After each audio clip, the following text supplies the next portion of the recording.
2021년 우리나라의 자살 사망자 수는 13,352명으로 10만 명당 자살자 수인 자살률은 26명으로 나타났습니다.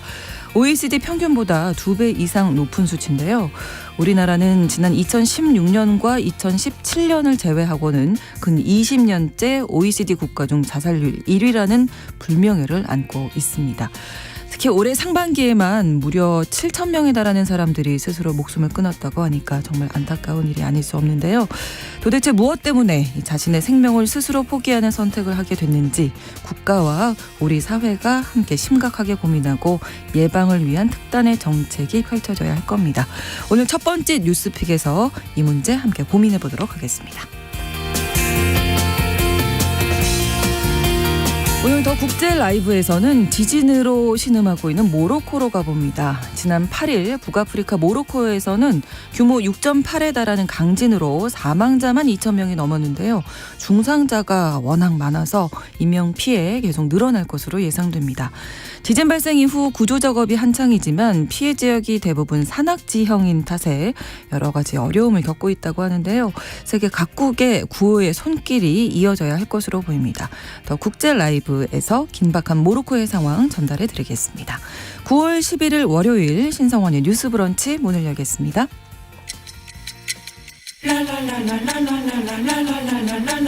듣고 공감하고 진단합니다. 우리 사회를 바라보는 새로운 시선. 신성원의 뉴스 브런치 뉴스픽. 뉴스 브런치 청취자 여러분과 함께 소통하며 만들어갑니다. 실시간으로 유튜브로 보실 수 있고요. 여러분의 의견도 기다리고 있겠습니다. 짧은 문자 50원, 긴 문자 100원이 드는 샵 9730, 우물정 9730번으로 문자 보내실 수 있고 라디오와 콩 앱으로도 많은 의견 보내주시기 바랍니다. 월요일의 뉴스픽 이슬기 기자, 조으론 변호사 두 분과 함께하겠습니다. 어서 오세요. 반갑습니다. 자, 어제가 세계 자살 예방의 날이었는데 우리나라가 OECD 국가 중에서 자살률 1위다. 이런 얘기는 계속 해왔습니다. 올해 상반기에 무려 7천 명에 달하는 사람들이 스스로 목숨을 끊었다. 너무 숫자 많은 거 아닌가 싶네요. 네, 어제 한국생명존중희망재단에 따르면 네. 올해 상반기에 극단 선택으로 사망한 사람이 6,936명입니다. 지난해 동기 같은 기간 대비 8.8% 증가한 수치라고 보시면 되는데요. 네.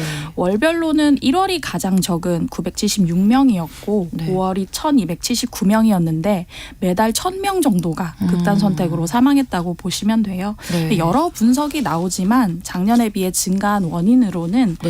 코로나19 엔데믹 여파가 있다는 분석이 있어요. 정신건강의학과 교수들이 말하기로 네. 사실 재난 초기에는 다 같이 힘들기 때문에 예. 어떤 동료의식, 연대의식이 발동이 되는데 네. 이 일상 회복이 본격화가 됐는데도 내 상황이 좋아지지 않고 경기가 바닥을 치면 취약계층의 이제 박탈감이 더욱 심화된다. 그래서 자살로까지 이어지는 결과가 나온 것 같다라는 진단이 있습니다. 네. 연령 기준으로 보면 어떻습니까? 네, 연령으로 보면 40대, 50대, 60대 사망자가 전체 절반 이상입니다. 그렇군요. 54.2%고요. 그중에서도 50대가 전체 자살 사망자 중에 5명 중 1명꼴로 모든 연령대에서 가장 많았거든요. 그중에서도 50대 남성이 1,046명으로 75.7%, 이제 50대 중에 남성이 75.7%로 가장 많았습니다. 네. 이거 가지고 여러 가지 분석이 있는데요. 네. 일단 자살의 원인 중에 경제적인 문제가 차지하는 비중이 굉장히 큰데 중장년층에서 경제적인 어려움을 겪으면 가계 전체가 휘청 그렇죠. 있는 결과가 있잖아요. 네. 특히나 50대 남성이 이렇게 많이 극단 선택을 한 이유로는 이 시기가 이제 정년퇴직을 하거나 명예퇴직을 그러네요. 해서 회사에서 나와야 될 시기인데 자녀는 결혼을 하거나 대학에 가서 돈을 많이 써야 하는 시기이기도 하고 또 개인의 입장으로는 제2의 인생을 시작해야 해서 고민이 많은 시기다라는 분석도 나오고 있습니다. 네, 여기에 우리가 또 노년층에 좀 집중을 해봐야 할 것 같은데요. 우리나라가 OECD 자살률 1위인데 가장 큰 이유가 노년층의 자살이라고 합니다. 이제 노년이 불행하다 이런 이야기인데 초고령 사회를 앞두고 있어서 좀 좀 이 부분 우리가 생각을 해봐야 할 것 같습니다. 왜 노년의 죽음을 택하게 됐는지 이 이야기 나눠볼까요? 네, 우리나라가 이제 초고령 사회로 진입하는 게 불과 2년밖에 안 남았다고 합니다. 이제 네. 통계청에 따르면 2025년이면 우리나라 국민 중에 5명 중에 1명, 그러니까 20.6%가 65세 이상 고령자라고 하고요. 35년에는 30.1%, 네. 50년에는 40.1%가 65세 이상이라고 합니다. 이제 우리나라는 안 그래도 지금도 노인 자살률이 가장 높은데 이렇게 초고령 사회 그리고 2050년에는 40%가 노령 인구인데 자살률이 뭐 계속해서 높아진다라고 한다면 정말 그야 급수적으로 자살하는 인구가 더 는다라는 것인데요. 그 원인은 굉장히 다양하고 복잡한 것으로 전문가들이 분석을 하고 있습니다. 이제 기자님께서도 말씀을 하셨지만 우리가 좀 더 살펴보면 가족 구조가 변화를 해서 예전에는 뭐 이제 다 같이 모여 살던 대가족에서 핵가족화되고 네. 이제 개인주의가 많이 되다 보니까 가족이라고 해도 예전만큼 왕래가 서로 없고 그러다 그렇죠. 보니까 외로움, 우울감, 고립감 이런 것들에 빠지고 있고요. 또 이제 은퇴 이후에 사회적으로 역할이 축소되거나 상실되다 보니 거기에서 오는 또 상실감 이런 것들이 많이 있어지는 것이고 또 배우자가 사망하는 것도 하나의 네네. 원인으로 좀 꼽더라고요. 그리고 또 신체 기능 저하라든지 경제적인 어려움 이런 문제들이 여러 가지가 이제 복합적으로 이런 극단적인 선택의 원인이 되는 것이 아닌가라고 분석을 하고 있고요. 네. 특히 이제 또 나이가 드시면서 인지 능력이 저하가 되잖아요. 네. 이제 그렇게 되면 이제 감정 조절 능력이나 어떤 판단력이 조금 흐려질 수가 있어서 충동성이라든지 공격성이 증가해서 네. 이제 문제를 해결하는 방법이 조금 더 극단적인 방법을 쓰다 보니까 또 이렇게 극단적인 선택까지도 이어지는 부분들이 많다라고 여러 전문가들이 분석을 하고 있습니다. 네. 네, 조금 부연을 하자면 네. 이제 한국의 그 노인 자살률과 더불어서 같이 많이 비교되는 수치가 노인 빈곤율인데요. 맞아요. 네. 아시겠지만 OECD 1위고요. 이제 2019년 기준으로 43.2%인데 OECD 평균보다 3.2배나 많은 수치거든요. 그 이유가 무엇인가를 따져보면 이제 노인들의 소득을 비중별로 살펴봤을 때 네. 노동소득이 차지하는 비중이 여전히 높고 그래서 은퇴를 했음에도 계속해서 일자리를 찾아야 하는 상황인데 네. 문제는 이 일자리가 굉장히 질 낮은 일자리라는 점입니다. 그렇죠. 뉴스픽에서도 뭐 자주 소개드렸지만 뭐 경비원 같이 초단기 일자리, 최저임금도 잘 보장을 못 받는 그렇죠. 일자리를 전전하는 경우가 많고요. 그리고 국민연금 같은 공적연금이 네. 그래서 이제 노년기에 어느 정도 소득을 보장해줘야 하는데 한국 같은 경우 굉장히 그것도 보장성이 어렵고. 낮다는 얘기들이 많이 나오고 있어요. 네. 그리고 이제 그 평생 생애에 걸쳐서 가장 오래 일했던 일자리, 그러니까 가장 주된 일자리가 되겠죠. 여기서 은퇴하는 연령이 OECD 평균 대비 한국이 굉장히 낮습니다. 아, 49.3세면 인생에서 오. 가장 긴 일자리에서 은퇴를 하고 있거든요. 네. 그게 그나마 남성은 51.2세에 은퇴를 하는데 여성은 47.6세면 자기 인생에서 가장 길게 일했던 일자리에서 그만두는 거예요. 그렇게 은퇴한 분들이 어디서 일하나 봤더니 취업자 3명 중 1명, 이제 55세에서 64세까지 취업자 3명 중 1명은 소득이 낮고 고용 안정성이 떨어지는 비정규직에 종사를 했고요. 근데 한국에선 이렇게 30% 넘게 비정규직에 노년층이 종사를 하는데 네. OECD 평균 이 나이대 이제 사람들이 어디에 일하나 네, 봤더니 네. 7.5%만 비정규직에 종사를 했다는 아, 그래요? 겁니다. 그러니까 한국의 노년 일자리의 질이 얼마나 낮은가를 알 수 있는 수치라고 보시면 될 것 같습니다. 네, 외로움 있으시죠. 또 일자리 이렇게 없어서 또 빈곤 문제, 또 질병도 아무래도 네, 그렇죠. 이런 문제들이 노년에 이런 안타까운 선택을 할 수밖에 없게 만든다. 이렇게 분석이 나왔고 또 올해 상반기 보니까 미래 세대 청소년들 자살이 또 늘었더라고요. 이 부분도 좀 걱정인데요. 네, 이제 청소년이라고 하면 19세 이하 청소년을 네. 우리가 생각을 하면요. 자살 사망자가 작년 상반기에는 167명이었어요. 네. 그런데 올해에는 벌써 197명, 18%가 증가를 했고요. 특히 여성 청소년 같은 경우에는 네. 작년에 73명이었는데 올해 108명. 숫자가 벌써 48%나 증가를 한 겁니다. 전체 집단 중에서 여성 청소년이 특히 증가율이 가장 높다라고 보고 있는데 여러 가지 원인들에 대한 통계들이 있어요. 특히 질병관리청에서 전국 중학교 1학년부터 고등학교 3학년 학생들을 조사를 해봤는데요. 네. 2021년에 최근 12개월 동안 심각하게 자살을 생각한 경험이 있는 학생이 14.3%고요. 여학생이 17.9%, 남학생이 10.9%고 이렇게 생각한 경험이 있는 학생도 10%가 훌쩍 넘어가는데 실제로 구체적인 계획을 세운 경험이 있는 학생이 4.5%고 시도를 해본 경험이 있는 학생이 2.6%라고 합니다. 이거 꽤 그러니까 높은 거죠. 우리 사실은. 학생들이 100명 중에 실제로 2명, 3명은 시도까지 갔다라는 거라고 하니까 굉장히 높은 수치라고 하고요. 또 한국청소년 정책연구원에서 전국 초등학교 4학년에서부터 6학년, 중학교 학생들, 고등학교 학생들 또 조사를 해봤더니 네. 최근 1년간 죽고 싶다는 생각을 가끔 한다라는 질문에 답한 비율이 27.9%고 자주 생각한다가 5.6%예요.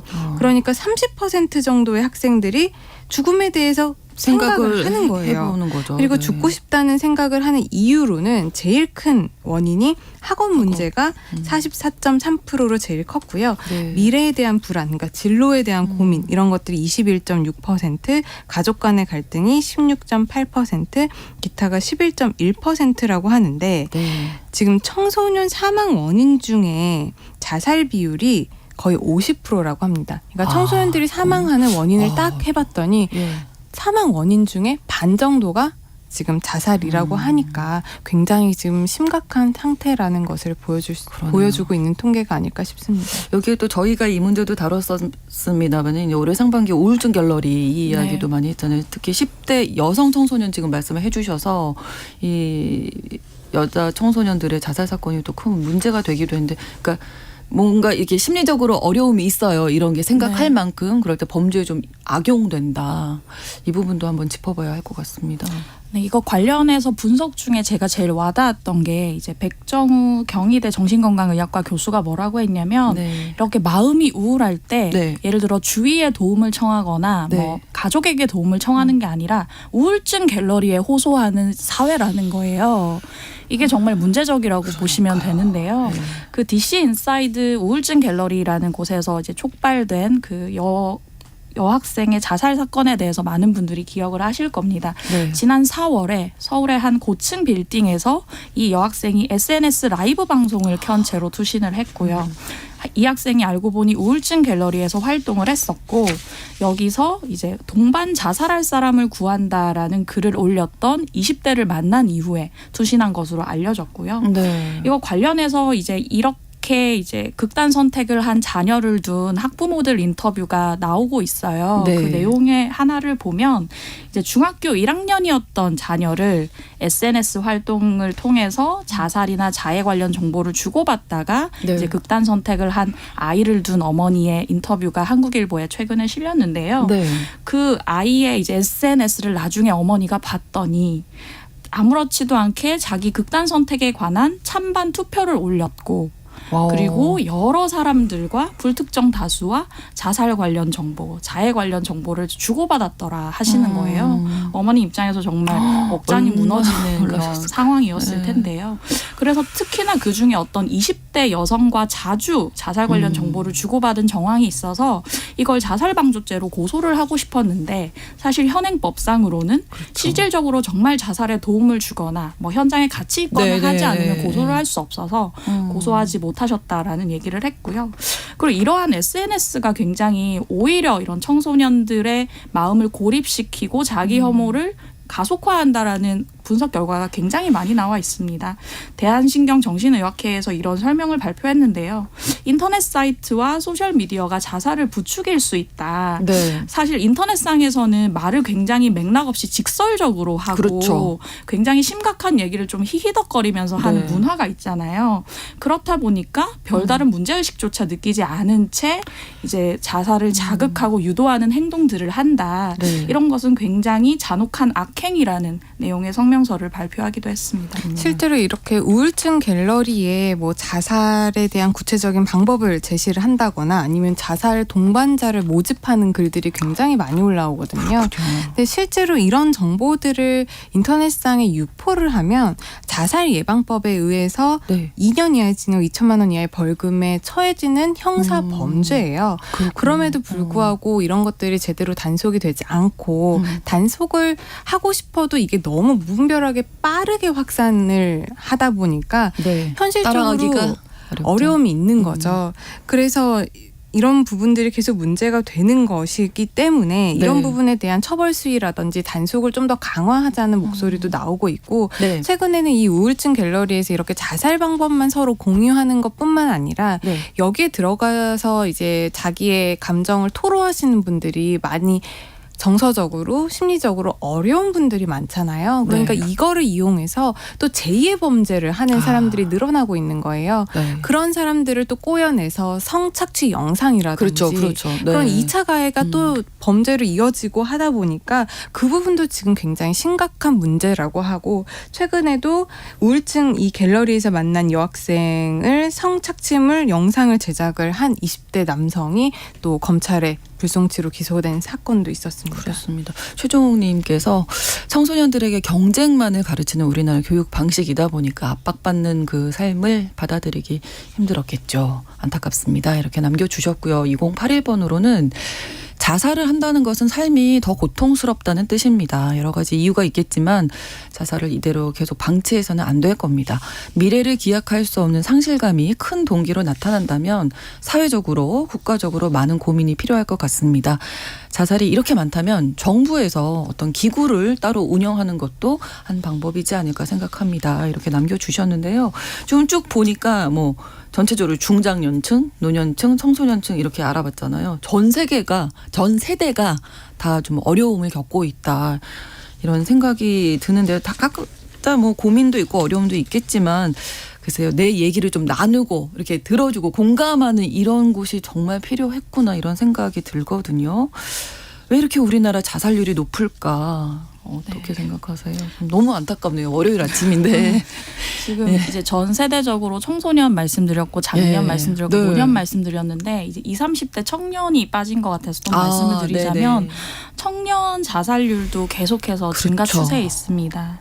20대 같은 경우는 이제 인구 10만 명당 자살률이 2017년에 16.4명이다가 2021년에 23.5명으로 늘었고요. 네. 30대는 그에 비해서는 살짝 들쑥날쑥했지만 전체적으로 보면 증가 추세에 있는데 2017년에 24.5명이다가 네. 2021년에 27.3명이 됐거든요. 그 이들이 왜 자살 충동을 느끼는가를 조사해 봤을 때 통계청에서 작년에 사회조사 결과를 내놓은 게 있습니다.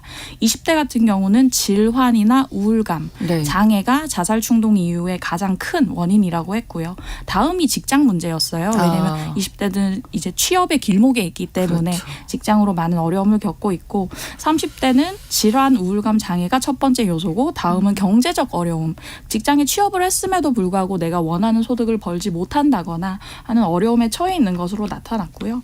사실은 20대, 30대가 이러한 경제적 어려움도 갖고 있지만 그 타발적이라고 해야 될까? 타의적으로 사회적 고립으로 이어지는 감이 있어서 어떻게 보면 이런 게 우리가 예전에는 독거 노인분들에게 적용되던 모습이라고 볼 수 있는데 20, 30대도 사회적으로 굉장히 고립되는 양상을 보이고 있다라고 네. 볼 수 있고요.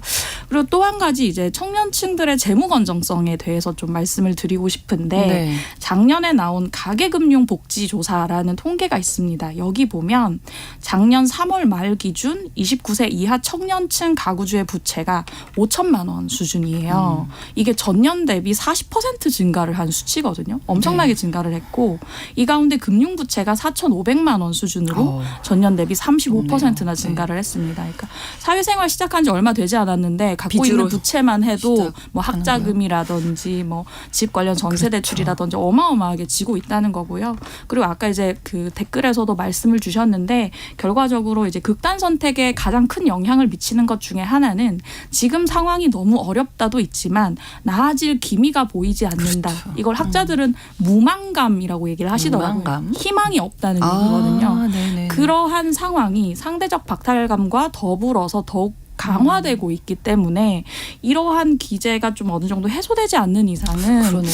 계속해서 다 괜찮은데 나만 좋아지지 않아라는 마음이 즉각적으로 해소되긴 조금 어려워 보이는 상황입니다. 그리고 또 아무리 노력해도 희망이 없다. 지금 네. 말씀해 주신 것처럼. 그러면 뭐 이런 생각 해보게 되겠죠. 세대별로 뭐 이유가 조금씩 다르긴 했지만 우울감이 뭐 전체적인 모든 세대에 좀 걸쳐 있어서 우리 국민들의 정신 건강에 대한 것 좀 놓치면 안 되겠다 이런 생각이 또 들었는데요. 정부가 2027년까지 자살률을 30%까지 감소시키겠다 이런 목표를 가지고 있다면서요. 네, 지금 30% 감소시키겠다라는 목표를 가지고 30% 감소시킨 숫자가 이제 18.2명이거든요. 2027년까지 18.2명으로 낮추겠다라는 목표로 5차 자살 예방 기본 계획을 지난 4월에 확정해서 발표를 했는데요. 네. 현재 20대에서 70대를 대상으로 10년마다 이루어지는 정신건강 검진이 있어요. 네. 근데 이게 10년마다 하다 보니까 이게 너무 텀이 길다라고 해서 신체 건강 검진 같은 경우에는 이제 2년마다 실시를 하니까 정신 건강도 2년마다 검진을 하자라는 부분이 하나가 있고요. 또 검사 질환 같은 경우에도 현재는 거의 우울증 정도만 이제 검사를 했는데 이것을 조현병이라든지 조울증으로 이제 확대를 하자라는 부분이 하나가 있고 또 이제 검진을 해서 위험군으로 판단이 되면 정신건강의학과로 이제 연계를 해서 조기 네. 진단이나 치료를 받을 수 있도록 하기로 했습니다. 또 이제 전국 17개 시도에 생명 존중 안심 마을을 조성해서 지역 특성에 따른 맞춤형 자살 예방 사업을 추진하겠다고 지금 발표를 했는데 네. 제가 지금 여기서 가장 눈여겨보고 있는 것은 아까 우리 2022년 통계청 사회조사 결과에서도 보면 10대, 20대, 30대는 그 자살의 원인이 1위가 우울감, 장애, 질환이었잖아요. 네. 그리고 40, 50대에서도 1위는 아니지만 2위가 이런 우울감이라든지 네. 뭐 장애 질환으로 보면 이런 정신적인 건강을 이제 국가가 챙기는 게 그렇죠. 이거를 개인적인 문제로 더 이상은 치부할 수 없는 거예요. 네. 국가가 챙겨야 되고 국가가 챙겨야 사회적인 비용이 나중에 덜 발생하는 부분이기 때문에 네. 여기서 지금 2년마다 실시를 하겠다라고 하는 정신건강 검진에 대해서는 우리가 굉장히 긍정적으로 한번 볼 수 있는 부분이라고 생각을 하고요. 네. 실제로 이렇게 국가가 정신 건강에 대해서 개입을 해서 자살률이 많이 낮아진 나라들이 있어요. 그렇군요. 미국이라든지 일본, 핀란드 같은 경우에는 네.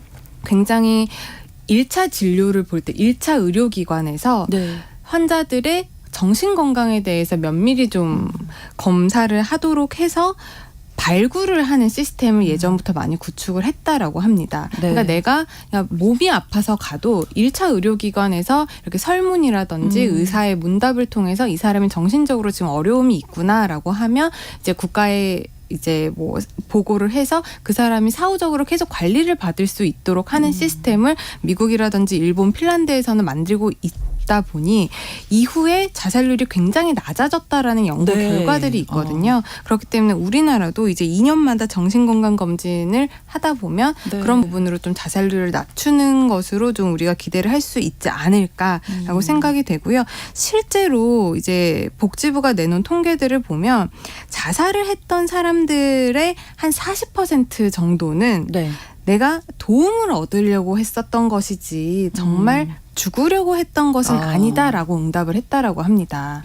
그러니까 이런 것만 봐도 우리가 주변에서 이런 시그널들을 포착을 해서 그렇죠. 미리 도움을 준다면 네. 충분히 자살률을 어느 정도는 떨어뜨릴 수 있는데 기여를 할 수 있다라는 것들이 설문이라든지 통계를 보면 알 수 있듯이 그런 부분에 대해서 뭐 정부 측에서도 2년마다 검사를 한다라고 하고 좀 우리도 우리 주변에 그런 사람들이 어려움을 가질 만한 사람들이 있는지 그렇죠. 좀 더 적극적으로 찾아보고 좀 도움을 주려고 하는 그런 손길들을 내려는 노력을 해야 되는 순간이 아닌가 그런 생각이 많이 듭니다. 그러니까요. 다들 바빠서 그 얘기 대화를 해도 공감을 못 해주고 존중하지 못하는 경우가 있는데 그러지 않도록 다들 좀 관심을 가져야 하지 않을까 싶습니다.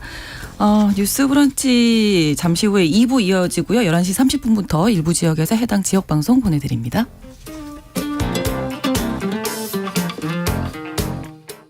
지금 시각은 11시 30분입니다. KBS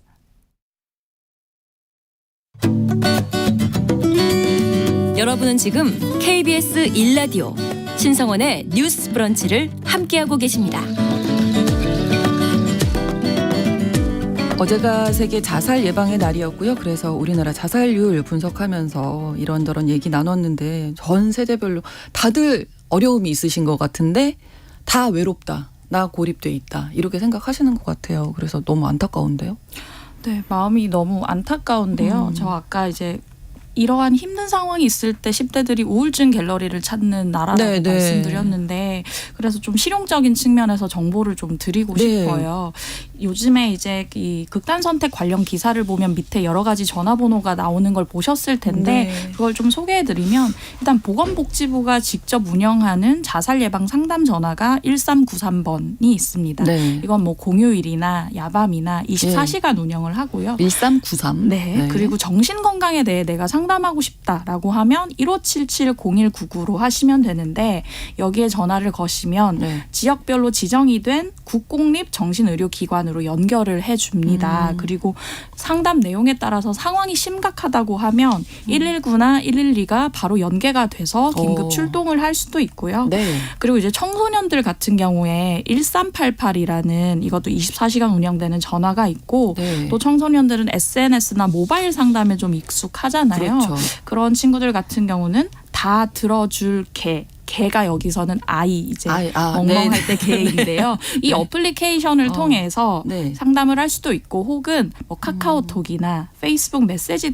등을 통해서도 24시간 네. 전문가 상담을 받을 수 있기 때문에 네, 우울증 맞아요. 갤러리에 가기 전에 저는 좀 심신이 힘든 청소년들은 이런 곳을 한번 찾아봤으면 좋겠다는 말씀을 드리고 싶습니다. 오히려 가족들 아까 그 어머니가 나중에 알게 되셨다고 네. 하잖아요. SNS 보시고. 근데 오히려 가족들에게 말 잘 못할 때가 있어요. 그렇죠, 서로. 맞아요. 예. 실제로 그런 게 통계로도 나오는 게 네. 이제 자살하신 분들을 심리 부검을 해서 이제 통계를 내놓는 게 있는데 네.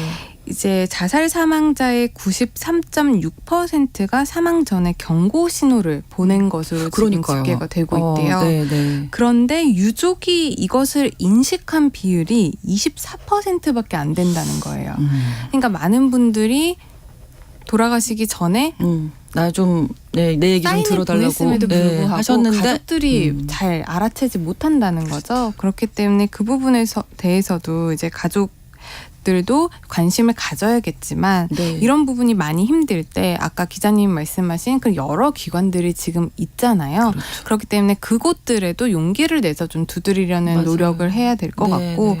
아까 그 우리 우울증 갤러리에 그 자살 유발 정보라든지 자살 유해 정보가 많다라고 말씀을 제가 아까 드렸는데 네. 여기에서 이제 모니터링을 상시하면서 자살 유발 정보가 이제 신고를 하면 나중에 삭제까지 이루어지거든요. 네. 그런데 이게 지금 최근 5년간 한 7배 내지는 7배 내지는 8배가 늘었다라고 해요. 근데 그래도 삭제가 되는 건수는 전체 신고의 27%밖에 안 된다라고 하니까 그런 부분에 있어서도 그런 해당 사이트 운영자분들이 이걸 좀 경각심을 가지고 삭제 조치를 빨리 해서 한 분이라도 그런 것들 정보를 좀 덜 접하게 되면 네. 좀 자살 관련한 그런 수치가 좀 내려갈 수도 있고 또 자살 유발 정보 모니터링을 봉사활동자 분들이 집에서도 쉽게 하실 수 있는 부분들이 있거든요. 교육을 네. 받고 하면 네. 그렇기 때문에 그런 봉사활동도 우리가 한 번쯤은 해볼까라는 마음을 좀 가지고 알아보시는 것도 이렇게 사회에 기여하는 길이 될 수 있을 것 같습니다. 네. 콩으로 어떤 분이 이런 의견 주셨거든요. 저출산율과 자살률, 노인 빈곤율이 서로 연결이 되는 것 같다. 네. 그러니까 결국에는 촘촘한 어떤 복지 정책이 좀 필요하지 않을까 이런 생각도 하게 됩니다. 오늘 자살에 관한 이야기 좀 많은 분들이 좀 행복해지셨으면 좋겠다는 바람 하면서 마무리를 하도록 하고요. 두 번째 뉴스픽 역시 좀 안타까운 소식인데 지난 7일 대전의 한 초등학교 교사가 역시 스스로 목숨을 끊는 사건이 있었습니다. 지난 주말에 그래서 이 교육 현장의 변화에 대한 요구가 다시 또 거세졌는데요. 역시 또 악성 민원 때문이라면서요. 네, 맞습니다. 대전의 40대 초등학교 교사인 A씨가 지난 5일에 자택에서 극단적 선택을 하셨고요. 병원으로 옮겨졌지만 이틀 만에 사망을 했습니다. 이제 대전 교사노조와 동료 네. 교사들에 따르면 이분은 이제 2019년에 대전의 한 초등학교에서 근무하던 중에 네. 학부모로부터 아동학대 고소를 당했고요. 수년간 악성 민원에 시달렸다라고 알려졌어요. 네. 이분이 생전에 직접 남기신 글이 있는데요. 네. 이제 최근에 서희초등학교의 교사가 사망한 이후에 네. 초등학교 교사가 이제 전국의 교사들을 상대로 교권 침해 사례를 모집을 했었거든요. 네. 근데 이 고인이 나도 그러한 사례가 있다라고 하면서 제보를 하셨던 거예요. 내용을 보면 2019년에 초등학교 1학년 담임을 맡았는데 네. 우리 반에 지도가 어려운 학생이 4명이 있었다. 그 중에서도 한 학생 같은 경우는 이제 특정 친구를 계속해서 폭행을 해서 이 친구를 교장실에 보냈더니 그거 가지고 이제 상대 학부모가 나를 아동학대로 고소를 했다라는 이런 내용이었고요. 네. 근데 그 와중에 이 학생 지도 과정에서 학부모와의 소통은 오롯이 다 내 몫이었다라는 얘기를 해서 학부모가 직접적으로 뭐 전화가 오거나 연락이 오기도 하고 학부모가 이제 교무실로 찾아왔는데 네. 수업 도중에 그 상황을 보고 교감 선생님이 교무실로 오라고 해서 갔더니 학부모가 사과를 요구했다. 그 상황에 교장 선생님과 교감 선생님이 있었지만 아무도 나에게 도움을 주지 않았다라는 내용을 쓰셨습니다. 네. 학부모가 이제 이 고인을 아동학대 혐의로 신고한 이후에 결과적으로는 검찰 조사를 거쳐서 이분은 무혐의 처분을 받은 상황이었습니다. 네. 무혐의 처분을 받았고 지금 아마 현재는 다른 학교에 근무하고 계셨던 것 같은데 그래도 이런 선택을 하게 되신 거군요. 그러니까 고인이 어떻게 보면 내가 다 이 민원을 처리해야 한다. 학교 측 교육 당국으로부터 아무 도움을 받지 못했다. 앞서서 저희가 자살률 이야기하면서 고립감 이런 얘기했잖아요. 이거 좀 연결되지 않나 싶은데요. 네, 맞습니다. 그러니까 이분이 자신의 남편분한테도 굉장히 토로를 많이 했다고 하는데 남편분이 그러셨다고 해요. 왜 학교에서 도와주는 사람이 없느냐라는 얘기를 하셨다고 하는데요. 실제로 이분이 이 상황에 너무너무 힘들어서 이제 학교에 교권보호위원회를 열어달라고 요청을 했지만 네. 받아들여지지 않았고요.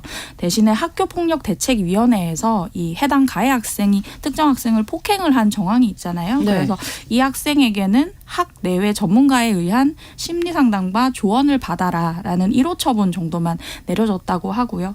그리고 이게 경찰, 검찰 이 조사를 거치면서 10개월간 상황이 이어졌거든요. 그래서 이분이 굉장히 혼자서 기나긴 싸움을 하시느라 힘이 들었다라는 얘기가 전해지고 있습니다. 네, 2019년에 있었던 일이 4년 전의 일인데요. 고인에 대한 추모의 발길 계속 이어지고 있겠죠. 네, 생전 근무한 초등학교에도 설치된 분향소가 15일까지 운영한다라고 하고 있고요. 또 실제 그 사건이 있었던 그 초등학교에도 11일 오후 3시까지 분향소를 운영한다고 하고 많은 동료 교사나 제자, 시민들이 추모를 하고 있다라고 합니다. 특히 분향소 맞은편 벽에 메모지가 가득하다고 하는데요. 네. 이제 조문을 오신 분들이 고인을 위로하는 글들 그리고 대전시 교육청 그리고 학교의 안일한 대응을 강하게 질타하는 내용들이 주를 이루고 있다고 합니다. 네.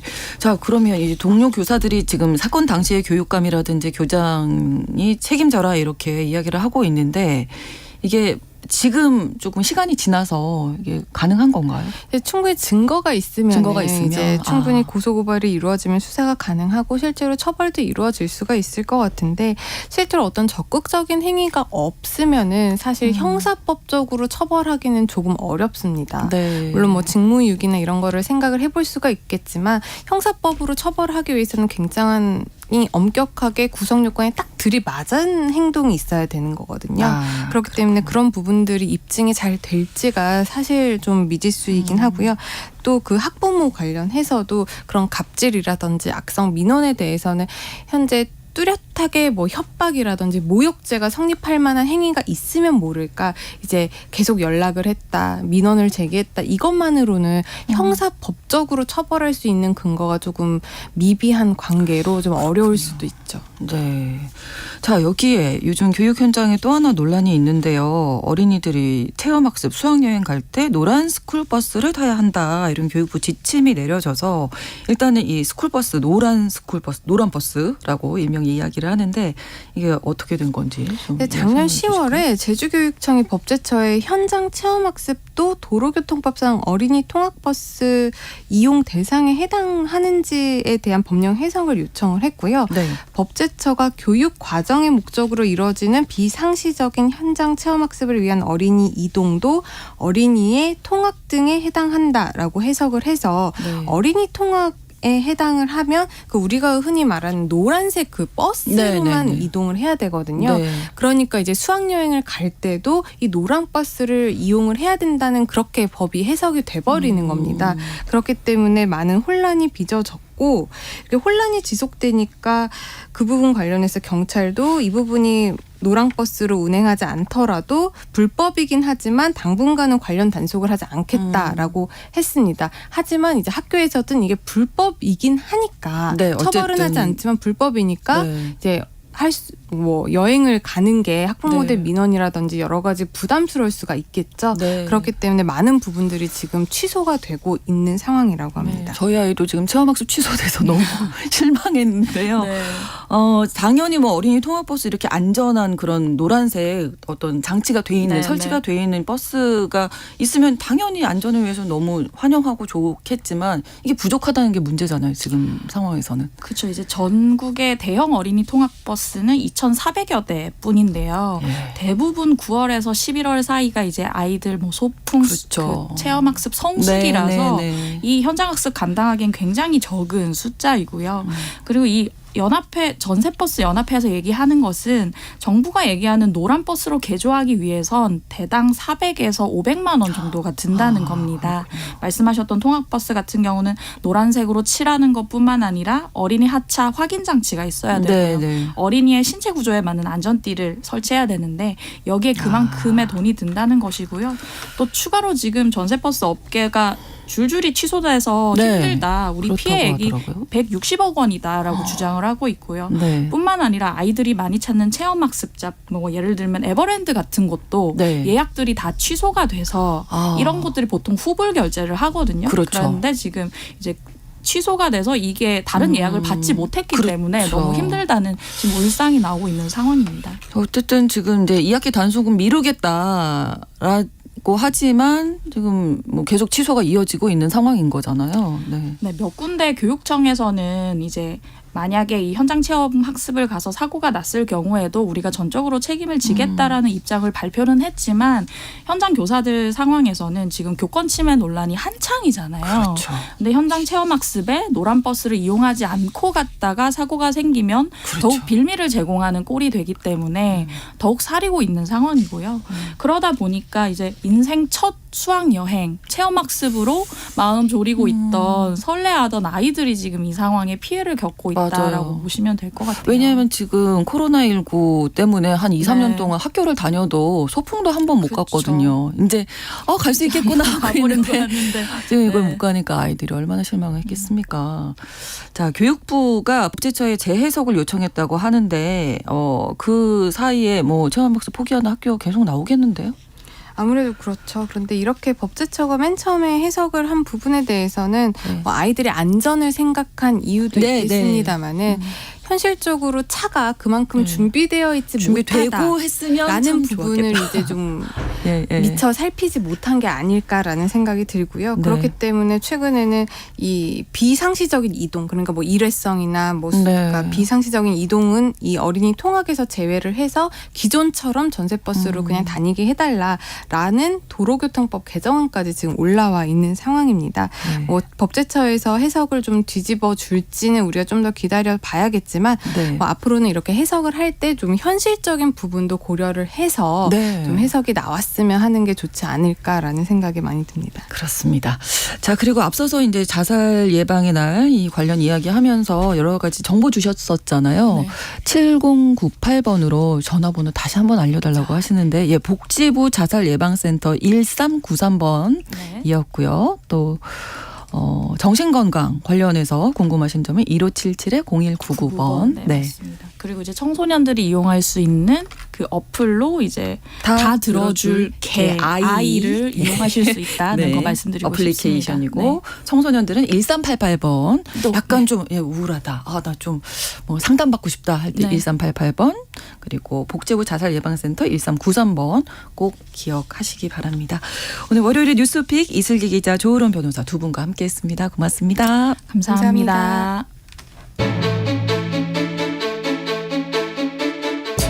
오늘날 주목해야 할 글로벌 이슈 뉴스 브런치 더 국제 라이브.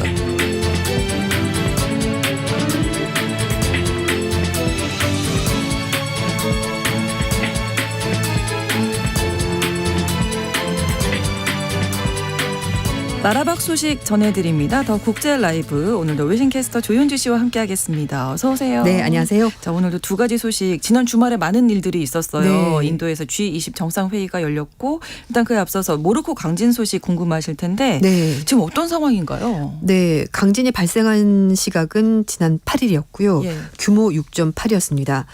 마라케시에서 남서쪽으로 72km 떨어진 곳에서 이제 발생을 했고 네. 수도 라바트에서도 피해가 있었습니다. 지금까지 이 모로코 정부 발표에 따르면 2,122명 사망했고요. 2,421명 부상을 입었습니다. 피해가 큰 지역이 산간 지역이 포함이 되어 있는데요. 그래서 구조대원들이 접근하기가 어려워서 좀 고전을 면치 못하고 있습니다. 일단 중장비가 제대로 공급되지 않았기 때문에 주민들이 거의 맨손으로 구조 작업 벌이고 있고요. 네. 구조대가 들어간다고 하더라도 뭐 삽이나 곡괭이 이런 것들로 잔해를 파헤치고 있는데, 외신에서는 잔해 밑에서 사람 목소리가 들리는데 바로 꺼낼 수 있는 장비가 없다, 이렇게 마을 주민의 말을 전하기도 했습니다. 네. 또 이런 가운데 사망자가 10,000명에 육박할 수 있다는 얘기가 나오고 있는데요. 미국의 지질조사국에 따르면 이번 지진의 인명 경제 피해 규모가 예상보다 훨씬 더 클 거라고 전망을 하고 있습니다. 이번 재해 때문에 10,000명 이상의 사망자가 발생할 가능성 35%까지 나오고 있다고 하는데요. 10만 명까지 발생할 수 있다는 얘기도 나오고 있습니다. 네. 이외에도 경제 손실 규모 10억에서 100억 달러 돈으로 1조 3천억 원에서 13조 원까지 발생할 수 있다고 하고요. 이것보다도 훨씬 더 많은 금액의 피해가 발생할 가능성도 24% 이렇게 나오고 있습니다. 생각보다 피해가 훨씬 크다는 생각이 네. 드는데 그 이유가 있다면서요? 맞습니다. 이제 뉴욕타임스 보도로는 이 모로코의 전통적인 가옥 방식이 지진에 굉장히 취약하다고 짚었습니다. 네. 이 모로코에서는 지푸라기와 진흙을 섞어서 벽돌 형태로 만들어서 이제 전통적인 가옥을 이렇게 짓는다고 하는데요. 네. 당연히 이 지역이 비가 많이 오지 않기 때문에 이 건축 방식이 있었는데 내진 설계 당연히 없겠죠. 비가 많이 오면 취약합니다.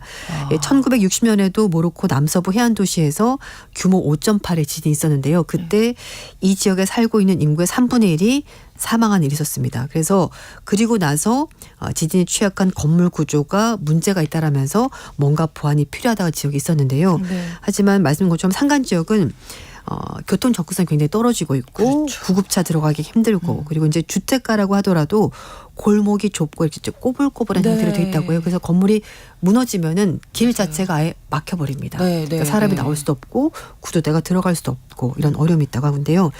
그래서 이제 말씀드린 것처럼 1960년에 지진 발생하고 나서 내진 설계가 필요하다는 지적이 있었는데 경제적으로 이 나라가 아주 잘 사는 나라는 아닙니다. 그러다 보니까 이 내진 설계를 하는 것이 좀 현실적으로 힘들고 또 시골 지역 같은 경우에는 건물을 짓는다고 하더라도 숙련도가 떨어진 건축업자들이 지을 가능성이 높기 때문에 네.